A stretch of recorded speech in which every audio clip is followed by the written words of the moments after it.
Hello students, in this video now we try to learn about the law of corresponding states or the reduced equation of states and Joule-Thomson effect and the liquefaction of the gases. So these three topics we are going to learn. First one is the law of corresponding states. Second one is the Joule-Thomson effect, and the third one is the liquefaction of the gases. Okay, so first of all we go for the law of the corresponding states, which is also known as the reduced equation of the states. Okay, so in order to understand the law of corresponding states, first of all we have to understand the term reduced states. Here the ratio of pressure to the critical pressure is known as the reduced pressure. So reduced pressure is defined by this equation. Okay, na? It is the ratio of pressure to the critical pressure, and reduced temperature is defined as the ratio of temperature to the critical temperature. Reduced pressure is indicated by the pi, whereas the reduced temperature is indicated by the theta, and reduced volume is defined by the equation 3. It is the ratio of the volume to the critical volume. It is represented with phi. So these are known as the reduced states. Okay, now look at from the equation 1 we can get P is equal to the pi into Pc. We can consider as the equation 4, and from the equation 2 we can get T is equal to the theta, reduced temperature. Pressure is defined as the product of pi and critical pressure. Now we define temperature as the product of reduced temperature and critical temperature. Now we define volume as the product of critical volume and the reduced volume and critical volume. Here we can consider as the equation 3, equation 4, equation 5. So like that we can name 4, 5, 6. Now we know the van der Waals equation, that is P plus A by V square into V minus B is equal to the RT. This is for 1 mole gas, and we know for n moles, that is the P plus A n square by V square into V minus NB is equal to the nRT. This is for n moles gas. P plus A n square by V square into V minus NB is equal to the nRT. This is for n moles. And for 1 mole it is P plus A upon V square into V minus B is equal to the RT. And if we replace pressure, volume and temperature in terms of the reduced pressure and critical constants, then the van der Waals equation changes into the equation 7. So we know that pi is equal to the product of critical pressure and reduced pressure. So we write pi into Pc. In the same way, volume is defined as the product of the reduced volume and critical volume. So we write as the V square becomes as phi square into V6 square. In the similar way, T becomes theta into Tc. So like that, we get the equation 7. We get the equation 7. Then after, what we have to do means, look at, already we have derived the relation between the critical conditions and the van der Waal constants.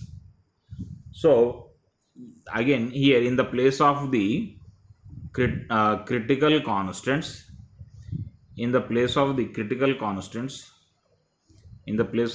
critical constants, we have to write van der Waal constant. That means we have to write the critical constants in terms of the van der Waal constants. So we know very well that PC is equal to the A by 27 B square and TC is equal to the 8A by 27 RB. VC is equal to the 3B. So here the same thing is here done. So the same thing is written here. So pi plus, now the equation 7 changes into the equation 8.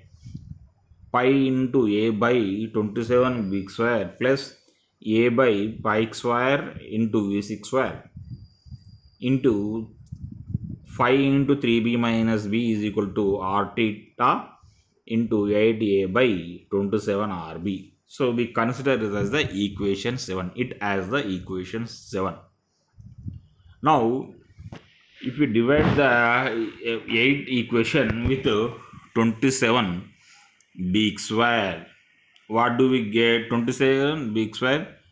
What happens? The equation is reduced to the 5A plus 3A into 5 square into 3B into 5 minus B is equal to the 8AB theta. And here from these two equations we can take A common outside, and from this one we can take B common. So it becomes as A into B. So we can strike out this AB with this AB.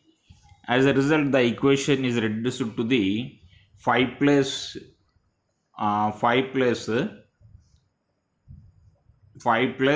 3 upon 5 square into 3 5 minus 1 is equal to the 8 theta. So here these are critical conditions now.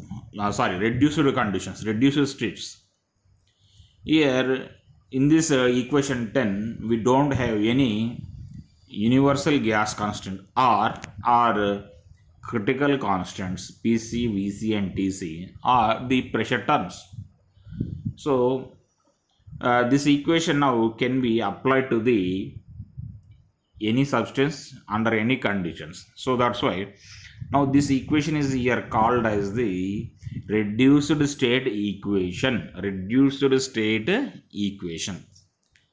So now look at equation 10 is free of critical constants as well as the gas constant R. Thus the general equation is applicable to the all the substances irrespective of the nature of the gas. So from the equation 10 we can say that the two substances have the same value of the one reduced temperature and reduced pressure. That means if the two gases have the same values, that is reduced temperature and reduced pressure, that means theta and phi are same for the two gases, then automatically the critical reduced volume phi also becomes same for the two gases. So this generalization is here called as the law of corresponding states. So once again I say, what is law of corresponding states? If the two gases have the same reduced temperature and reduced pressure, then automatically the volume of the reduced volume, the value of the reduced volume will also become the same for the two gases. This is known as the law of corresponding states.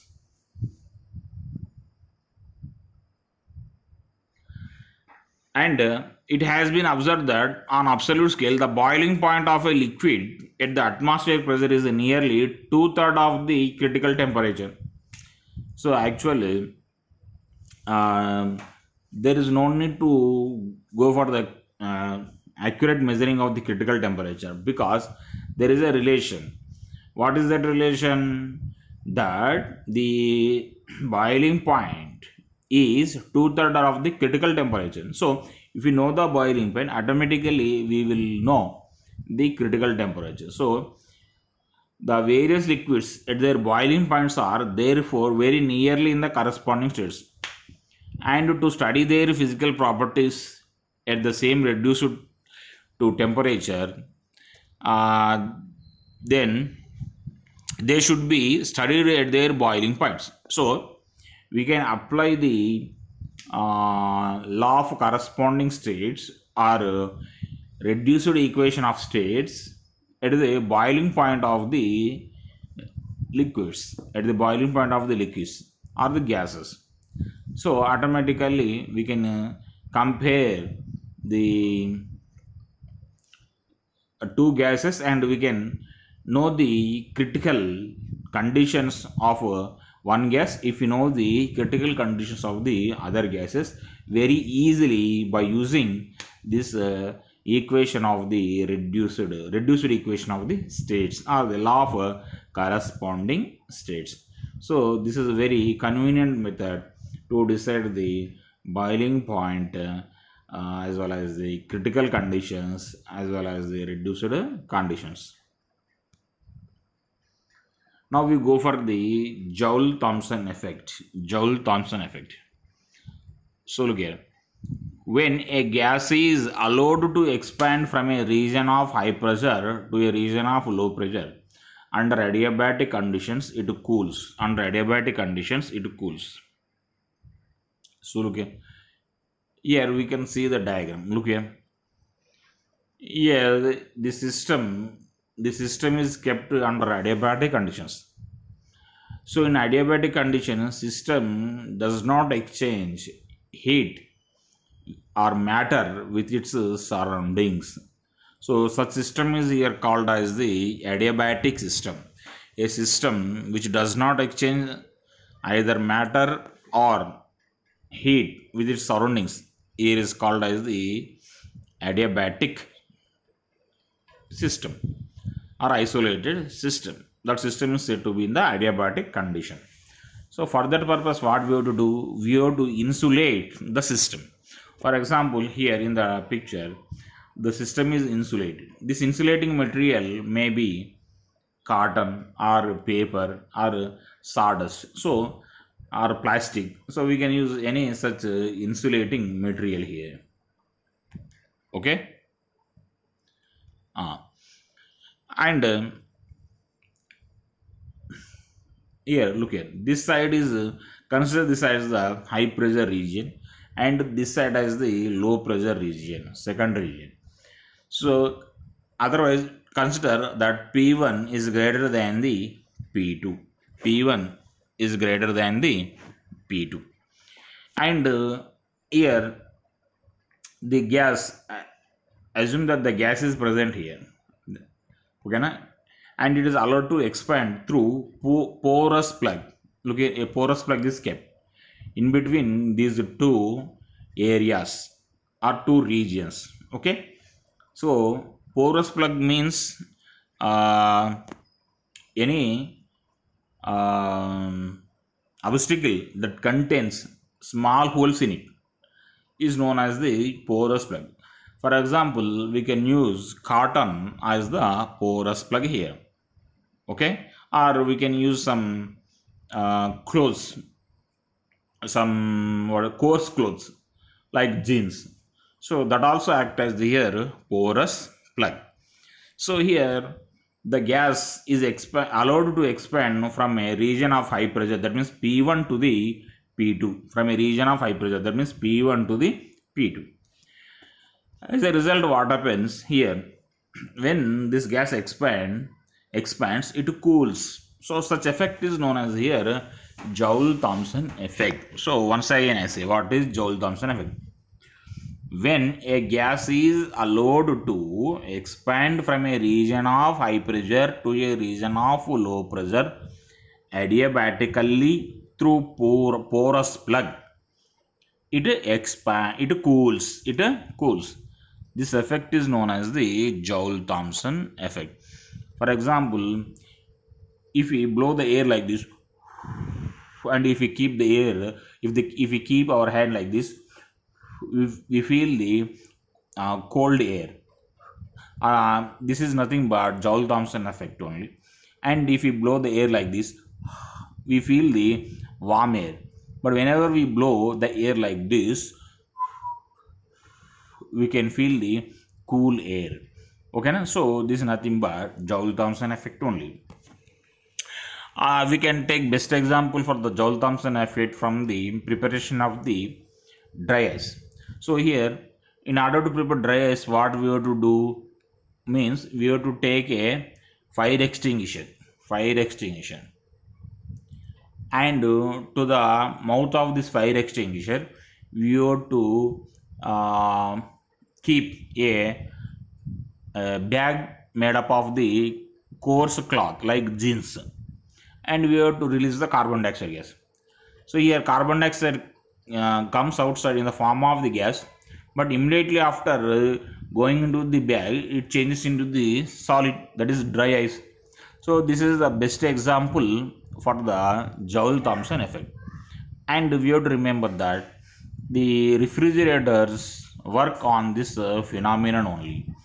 In the refrigerators, what happens means the air is the refrigerating gas like ammonia or freons are subjected to high pressure, and after compression they are allowed to expand. So when they expand, they cool. So when they cool, they take the heat from the refrigerator, and they make they decrease the temperature in the inside of the box, and they themselves heat. Again that gas is compressed and allowed to expand. So like that, it is a cyclic process. And in the refrigerators, so this Joule-Thomson effect is used to make the inner area of the refrigerator low temperatures. Okay, so like that, Joule-Thomson effect is a very useful phenomenon in our daily life. Now look here, we go some important points related to the Joule-Thomson effect now. Now look here, the system should be insulated to provide the adiabatic conditions. So here, to experience the Joule-Thomson effect, the system should be in the adiabatic conditions. To assure the system in the adiabatic conditions, it should be insulated. Secondly, look here, Joule-Thomson effect is observed below particular temperature. Sorry, here pressure is written, but here actually it is temperature. So below particular temperature. So that particular temperature below which Joule-Thomson effect is experienced is known as the inversion temperature. So above which, instead of cooling, the gas heats. So we observe a reverse phenomenon. So that particular temperature below which Joule-Thomson effect is experienced is known as the inversion temperature. This inversion temperature depends on the nature of the gas. For example, inversion temperature of the hydrogen gas is minus 240 degrees centigrade, and the inversion temperature of the hydrogen gas is inversion temperature of this is helium gas. Sorry, here it is helium gas. So inversion temperature of the helium gas is minus 80 degrees. Inversion temperature of the hydrogen gas is minus 240. Sorry, oh shit. Right. This is inversion temperature of the helium gas is minus 240. Inversion temperature of the helium gas is minus 240, and inversion temperature of hydrogen gas is minus 80. So we can easily remember this one. Okay, minus 80 240, because helium requires still low temperature than the hydrogen gas, because it is inert and attractions among the molecules are less. Now look here. Here we would know the one more term related to the Joule-Thomson phenomenon, that is the Joule-Thomson coefficient. So Joule-Thomson coefficient tells us whether the gas cools or heats on expansion. So Joule-Thomson effect is defined as the ratio of the change in the temperature to the change in the pressure. Change in the temperature to the change in the pressure. We can easily remember this with the shortcut, that is DTP.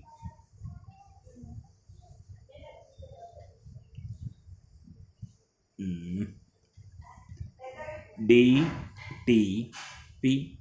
So like that we can easily remember DTP, desktop publishing. So Joule-Thomson effect is defined as the ratio between change in the temperature to the change in the pressure, dt by dp.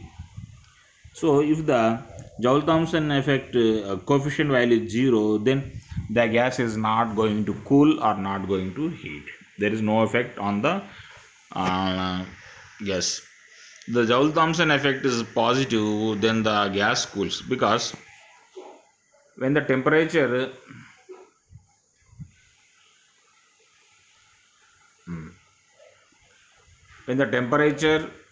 is negative, that means, and when the pressure is negative, both are decreasing. Look here, pressure is decreasing, temperature is decreasing. So on the whole we get positive value. So positive sign indicates that the gas is cooling, and we get the negative value when the temperature is negative and the pressure is positive.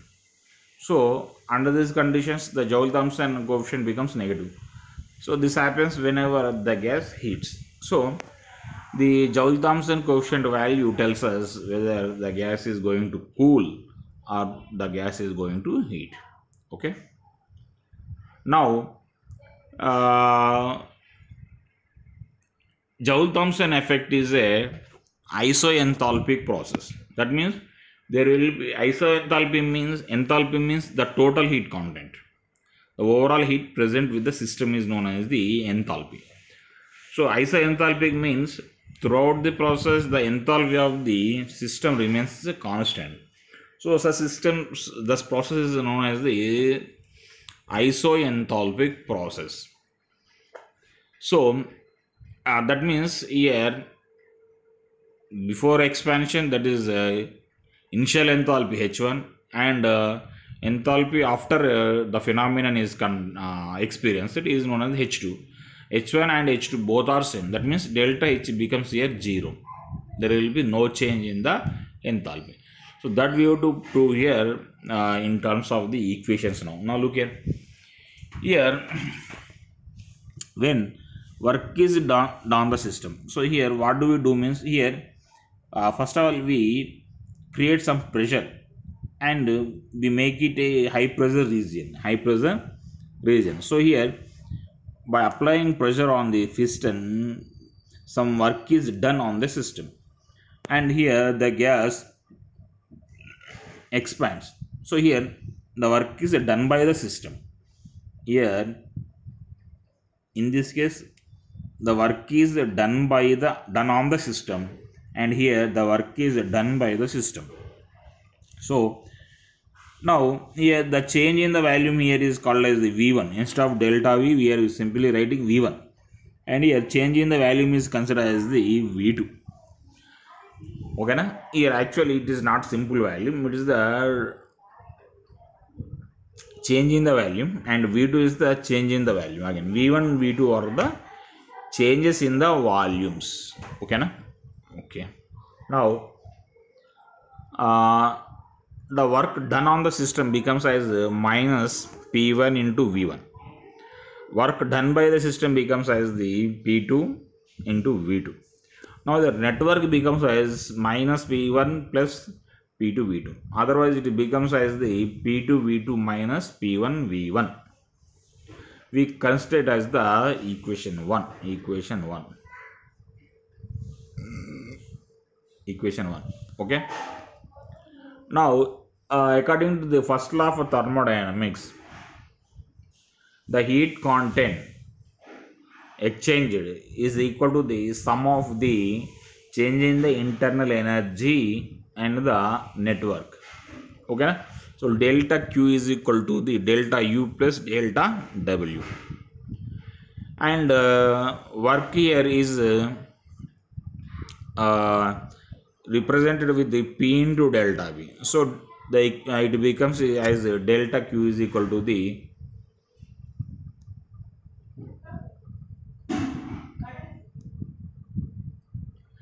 delta Q is equal to delta U plus P delta V. But in adiabatic equation process, here heat is not supplied to the system. That means delta Q is 0 because the system neither absorbs heat nor releases heat to the surroundings. So that's why in adiabatic process delta Q is 0. Delta Q is 0. And the internal energy change is represented with the U2 minus U1. Final internal energy minus initial internal energy. Equation 4, and this is equation 2. Now, on substituting, the equation we call it as the equation 3. Okay, equation 3. So, on substituting equation 1, that is what is equation 1? Let us look once again. Yes, look at this is equation 1, that network. So equation 1 tells about the network, that is P2 V2 minus P1 V1, and equation 2 is the first law of thermodynamics, and equation 3 is delta Q is equal to 0, and equation 4 is equal to delta U is equal to U2 minus U1. So we have to apply this equation 2 1 3 4 into the equation 1.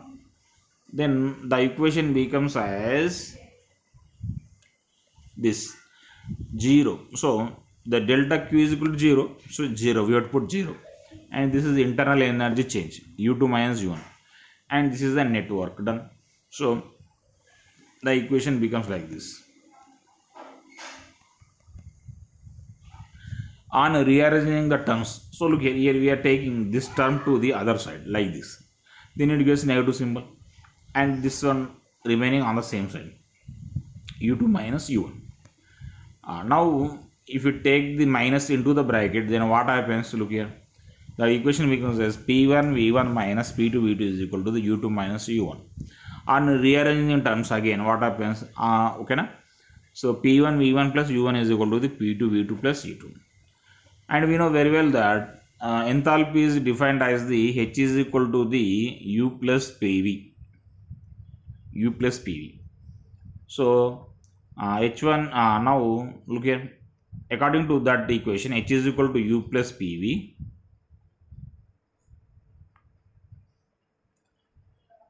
In the place of this one we can write H1, and in the place of this one we can write H2. This is the initial enthalpy and this is the final enthalpy. H2 is the final enthalpy, and as both are same, delta H becomes 0. That means in Joule-Thomson effect, enthalpy is 0. So that's why we can say that Joule-Thomson phenomenon is a isoenthalpic process. Isoenthalpic process.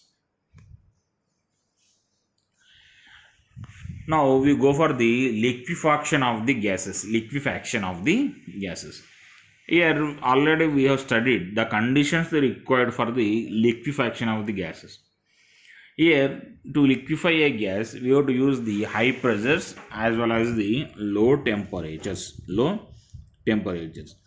So, generally, in the liquefaction methods, we employ the Joule-Thomson effect.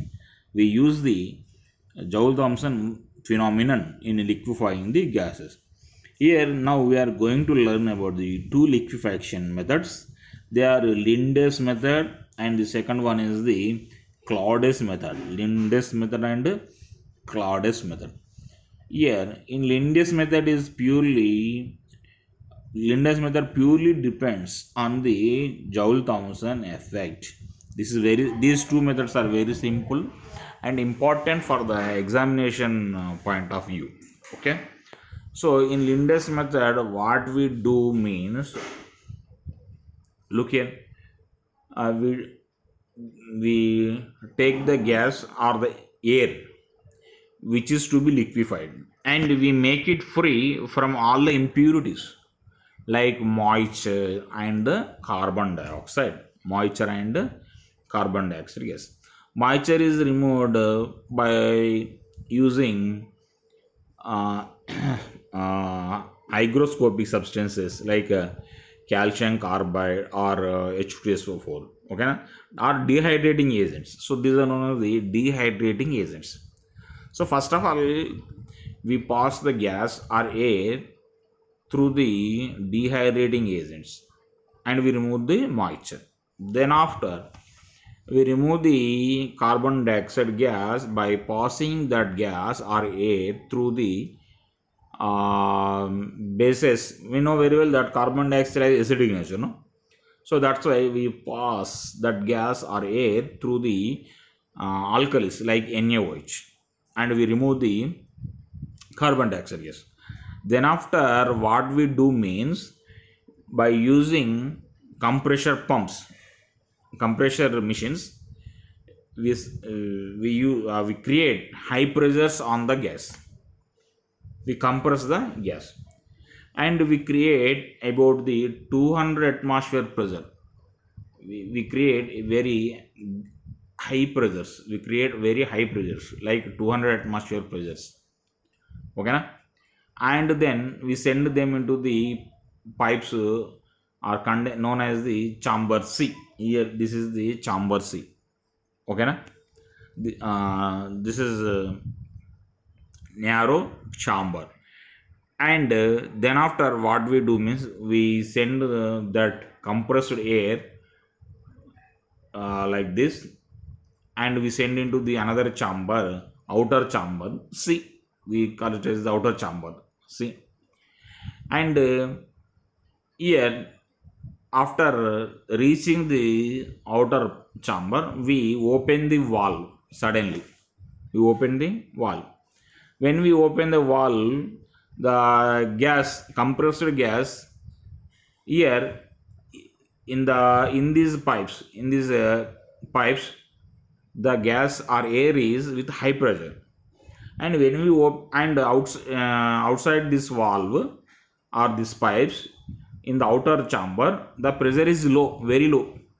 So when you open the valve, what happens? The gas in the form of jet enters into the outer chamber, and as the pressure is very low, it expands suddenly. So as a result, the gas cools. Here the gas cools because the gas molecules use their internal energy or kinetic energy to overcome the attractions. As a result, the gas cools. So here this phenomenon is nothing but Joule-Thomson effect only. So the gas cools and changes into liquid. Otherwise, if the gas is not enough cool, but anyhow, even though it is not changed into liquid, sometimes it may cool the temperature, decrease the temperature. And as it is a cyclic process, what happens? It cools the incoming gas, the cooled gas. This is the cooled gas travels up. The cooled gas travels up, and the incoming gas comes travels down. So as a result, what happens? The already cooled gas cools the incoming gas. As a result, the incoming gas cools due to the Joule-Thomson effect, and it is also cooled by the already cooled gas. So that's why suddenly that incoming gas changes into the liquid and we get the liquid air. So this process is repeated, and look here. So in this compressor pumps, the pressure is about 200 atmosphere. in these pipes, in these chambers, the pressure is about the 200 atmosphere, but in the outer chamber it is 50 atmosphere. So the gas suddenly, the pressure of the gas suddenly drops from 200 to the 200 atmosphere to the 50 atmosphere. So as a result, the gas cools. Okay, this process is repeated again and again till the air or the gas is changed into the liquid. Now we go for the Claudius method. So Claudius in a Lindes method, only Joule-Thomson phenomenon is used to liquefy the gas. But here now let us look, first of all let us look the apparatus of the Claudius method. So this is the schematic diagram of the Claudius method. So in this method also, what we do means, first of all we remove the moisture by using the dehydrating substances, and then after we remove the carbon dioxide by passing the gas or air through the alkalis. Then after, by using compressor pumps, we create high pressure on the gas, and we allow that gas to expand into this condenser pipes. Okay na? Here this pipe divides into the two parts, bifurcates, that means it divides into the two parts. Look here, one pipe is coming outside of the external chamber, open chamber, and one pipe is going into the outer chamber. Okay na? So one is going this side into the chamber like this, and another is going outside of the chamber. One pipe is going into the chamber, one pipe is going out of the chamber. Okay, so the gas that is going out of the chamber is connected to a cylinder. This pipe, the pipe that is coming out of the open chamber is connected to a cylinder like this. So this is airtight piston. So this cylinder contains one airtight piston like this. Okay na?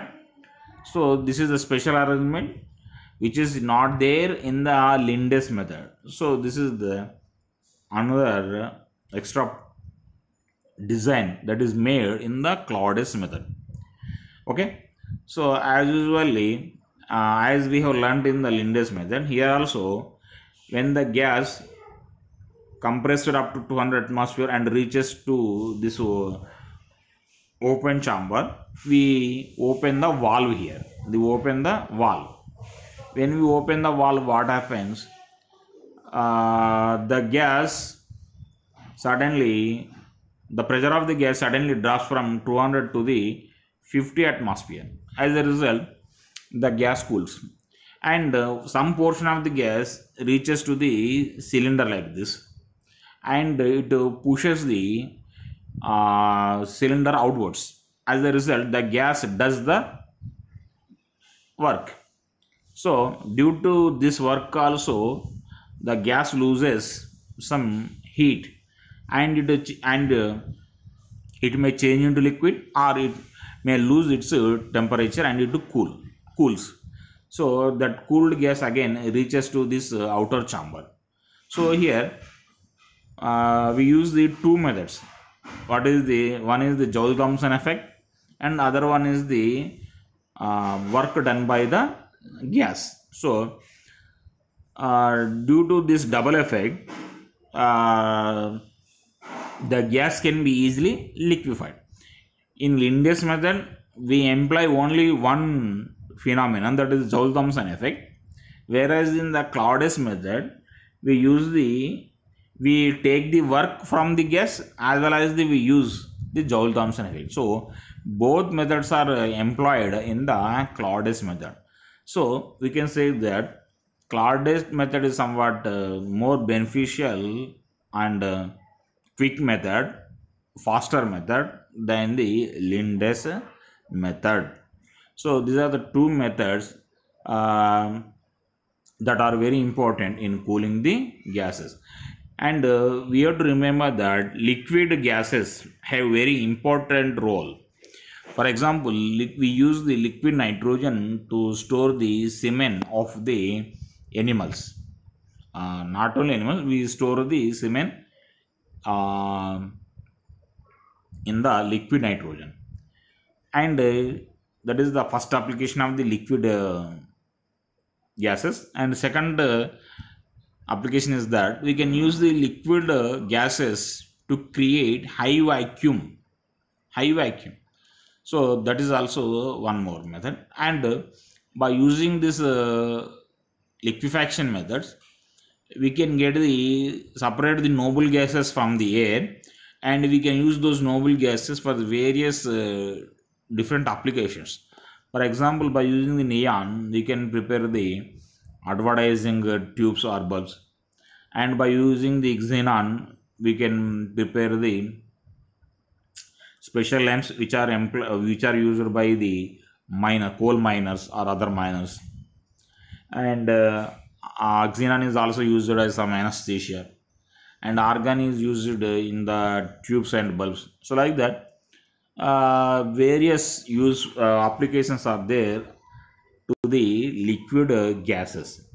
So that's all for this one. And look here, so in this video we have learned about the law of corresponding states, and secondly we have learnt about the Joule-Thomson effect, and thirdly we have learnt about the liquefaction of the gases. Thank you.